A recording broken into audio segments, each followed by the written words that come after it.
Hello everyone, Professor Kurzlock here. So I wanted to make a more in-depth case study video about Russia's legislative branch. So it's worthwhile. We kind of know the basics, the ground floor of what legislatures do in democracies versus authoritarian regimes. And I wanted to give us a bit of a deeper dive into an autocracy. So this builds directly on our broader discussion of legislatures and democracies versus authoritarian regimes. Um, so just remember that legislatures exist everywhere, but they do not save this. They do not serve the same political purpose in every regime.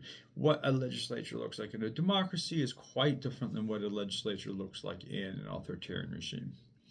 So Russia is an especially useful example because it shows how a legislature, a legislative body, can exist formally with real constitutional powers on paper while political power remains concentrated in the executive branch. So let's start with the basic institutional structure. Russia's legislature is called the Federal Assembly.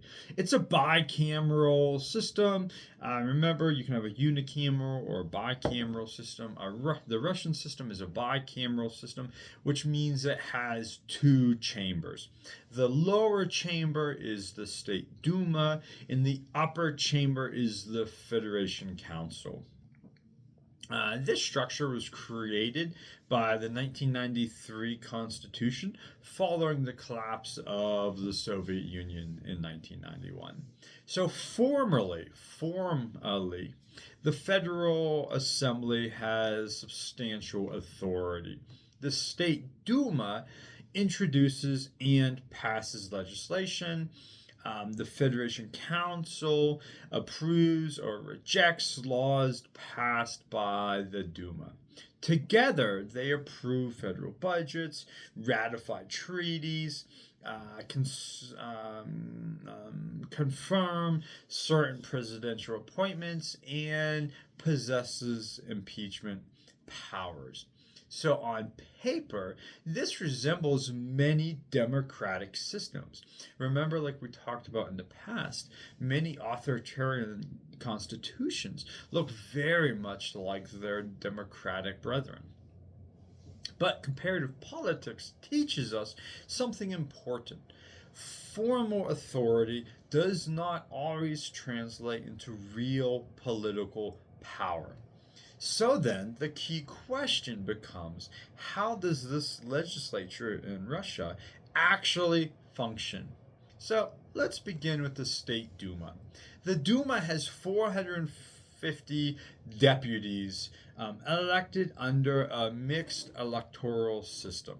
Half of the seats are chosen through proportional representation using national party lists. The other half come from single member districts.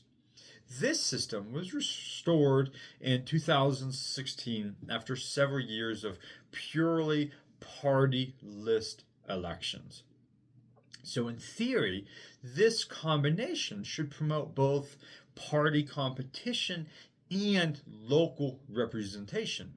In practice, Russian elections are heavily managed. Opposition candidates face legal barriers, signature requirements, and administrative obstacles. Independent media access is also extremely limited. State-controlled media, state-controlled outlets overwhelmingly favor pro-Russian parties. Genuine challenges are frequently impossible because challengers are disqualified, they might be marginalized, or pressured to not run.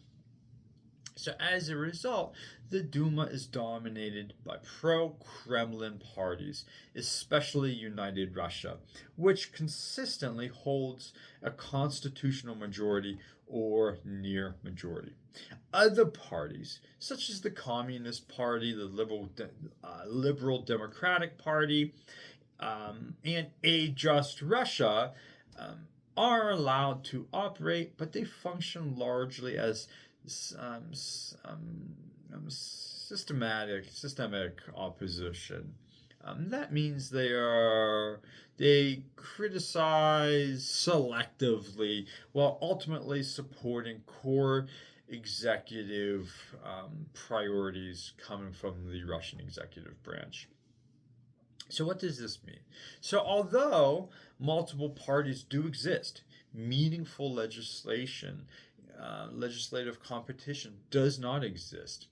Most bills proposed by the executive branch pass quickly and by overwhelming margins.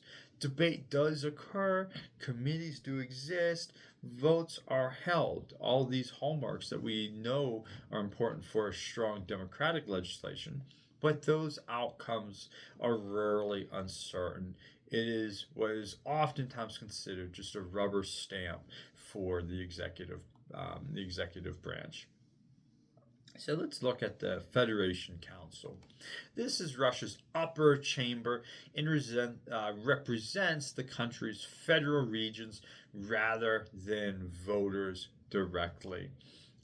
Each federal subject sends 2 members, one appointed by the regional executive and one by the regional legislature.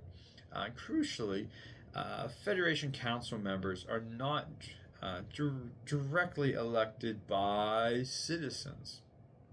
So regional governors, who themselves depend heavily on the Kremlin's approval, largely determines who gets to serve.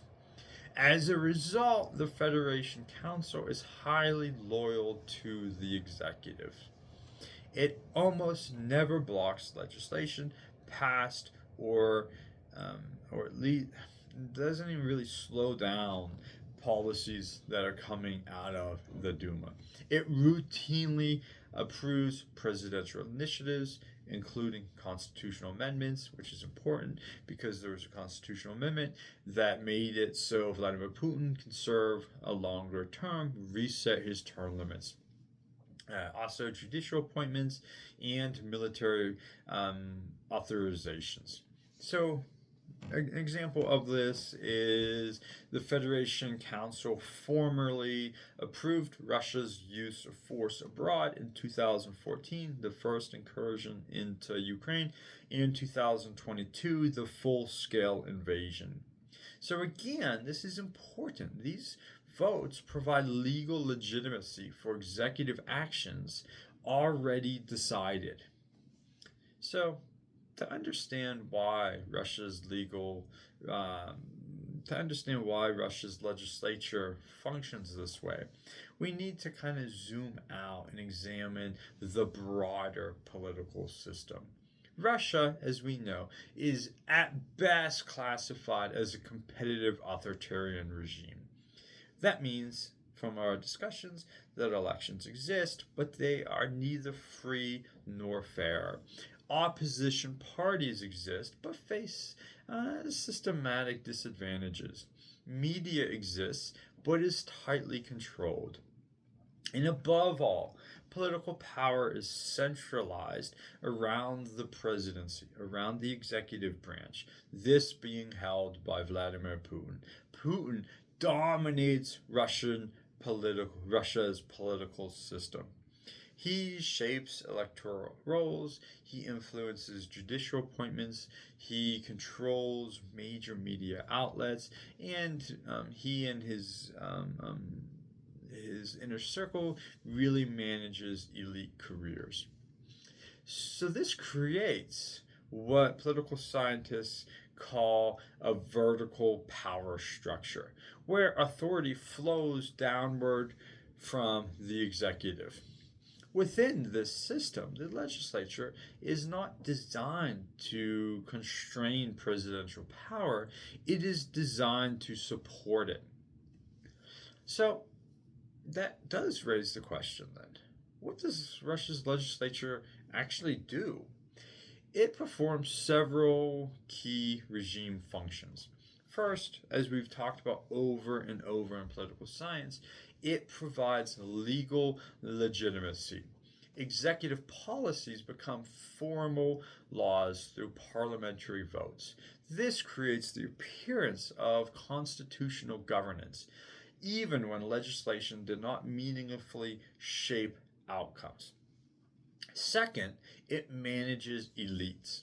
The Duma offers political careers to loyal officials and party members. It functions as a bit of a reward mechanism, helping the regime maintain elite discipline.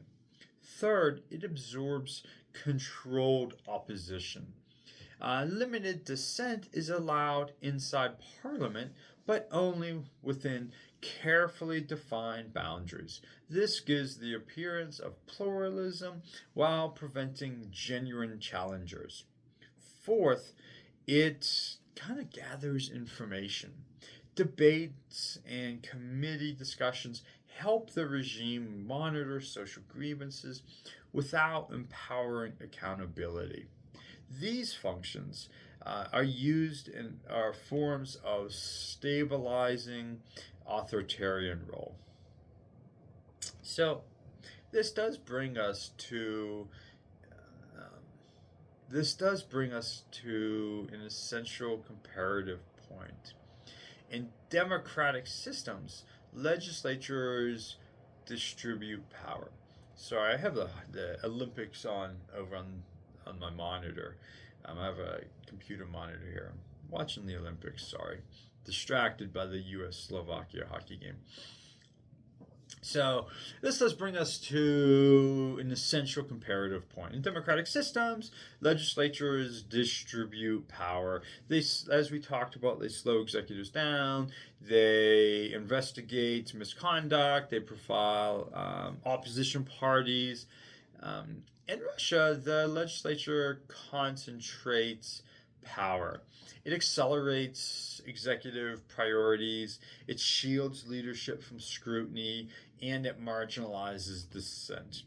The institution exists, but the political role is reversed. So, when we think of why these legislatures exist, it is not to hold, it's not to put that check on power that we would think of in an authoritarian regime. So this was just kind of a brief introduction to the Russian legislative branch. So we had a case study to think about. Okay, thank you.